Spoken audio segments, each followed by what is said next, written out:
Seguimos con ustedes, amigos televidentes, qué bueno que nos acompañen en esta mañana. Son las 7:16 y ahora les contamos que el presidente de la República, Guillermo Lasso, se comprometió a desclasificar la información del secuestro y asesinato de un grupo periodístico de diario El Comercio, que lamentablemente sucedió en el 2018. Las declaraciones las hizo durante una entrevista en la cadena internacional CNN.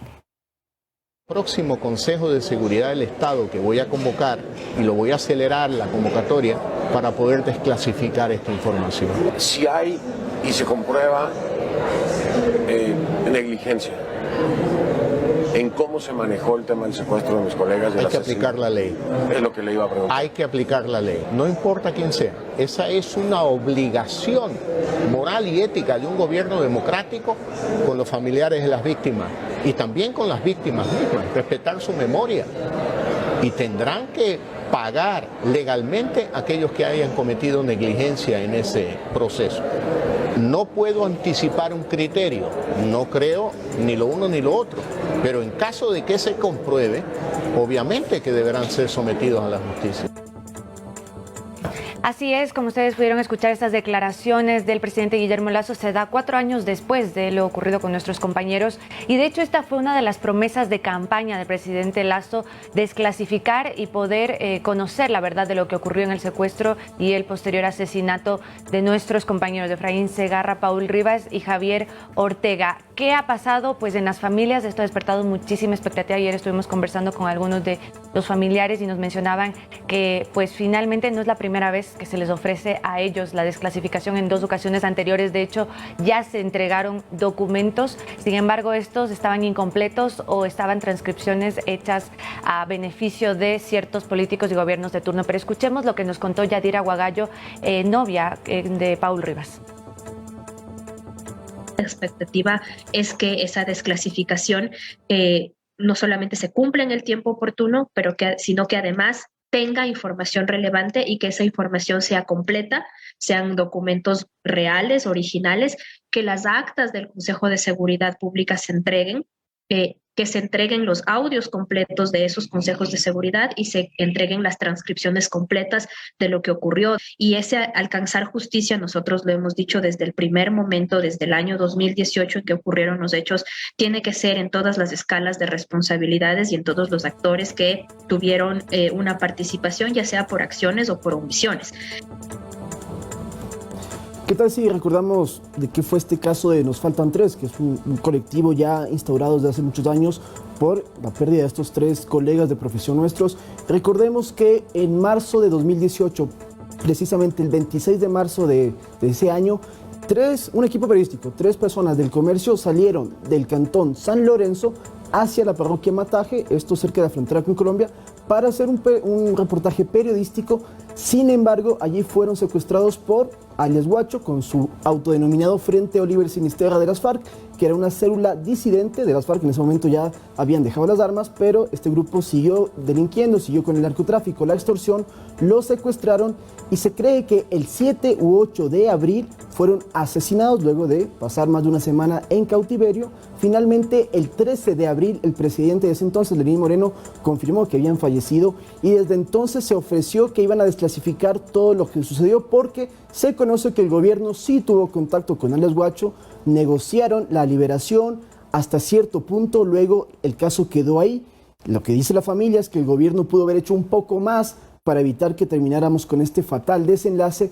Sin embargo, eso no fue lo que sucedió. Alias Guacho, meses después, en diciembre particularmente, fue abatido en Colombia por la Fiscalía, eso fue lo que informaron, en un enfrentamiento con la Policía de Colombia, fue abatido y uno de los líderes, el segundo al mando del Frente Oliver Sinisterra, alias Cherry, está con una orden de prisión de 28 años, tiene su sentencia en Colombia, porque es quien orquestó y lideró todo este secuestro, Paco.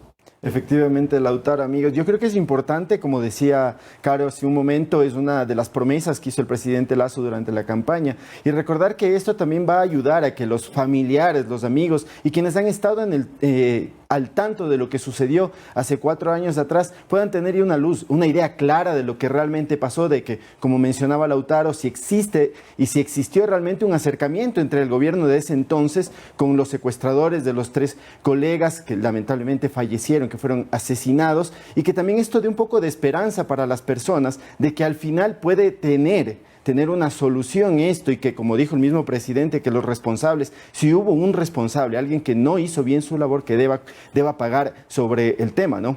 Porque hablando de responsabilidades, hay 5 procesados, que incluso ya fueron sentenciados, 5 sospechosos ya sentenciados, que están en el Ecuador cumpliendo una pena de 9 años por haber sido los ejecutores directos de este secuestro y del posterior asesinato. Alex Guacho, que era líder, ya fue abatido, evidentemente ya no hay ningún proceso porque ya está muerto, pero como dice Paco, se hablaba mucho de que había un funcionario de la Cancillería que tuvo contacto vía WhatsApp con Guacho, y se cree que ahí es donde hubo la negligencia. Ahora, en el tema de la desclasificación de la información, también vale la pena recordar que no es la primera vez, como lo dijo Carolina, que esto está ofrecido a las familias de quienes fueron nuestros compañeros periodistas, sino que esto ya lo ofreció el gobierno de Lenín Moreno. Ya hubo este acercamiento para poder desclasificar la información, sin embargo, eso no se dio. Entonces, de esta manera nos parece importante que el presidente de la República lo pueda hacer en el próximo Consejo de Seguridad del Estado. Sin embargo, no se sabe exactamente cuándo se va a desarrollar este Consejo de Seguridad, cuándo va a ser la fecha en la cual el presidente Lasso pueda desclasificar esta información. Y justamente eso es lo que se menciona. Ellos dicen que esperan que no se dilate, que esto sea cuando en el próximo Consejo de Seguridad, que efectivamente no se conoce la fecha, que esto no se postergue más, y por sobre todo que la información que se entregue sea relevante y pueda esclarecer estos hechos, porque ayer cuando conversamos con Yadira hacía una reflexión que me parece muy importante trasladarla, y es el precedente que sería nefasto en este caso, que pueda dejar en la impunidad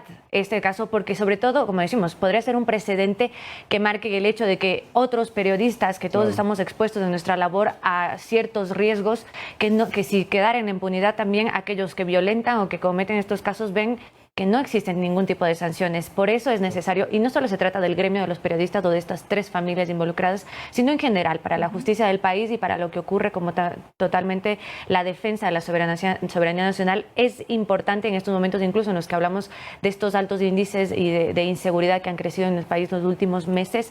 Por eso consideramos que es necesario durante 2018, cuando ocurrió lamentablemente, en mi caso particular, además de ser compañera de los 3, tuve que cubrir este caso y fue muy doloroso poder hacer esto, y sobre todo fue el primer caso, ¿no? No ha ocurrido antes y esperamos que no pase, pero quizá no se puede garantizar que no vuelva a ocurrir, pero sí un elemento es importante, es que no haya impunidad.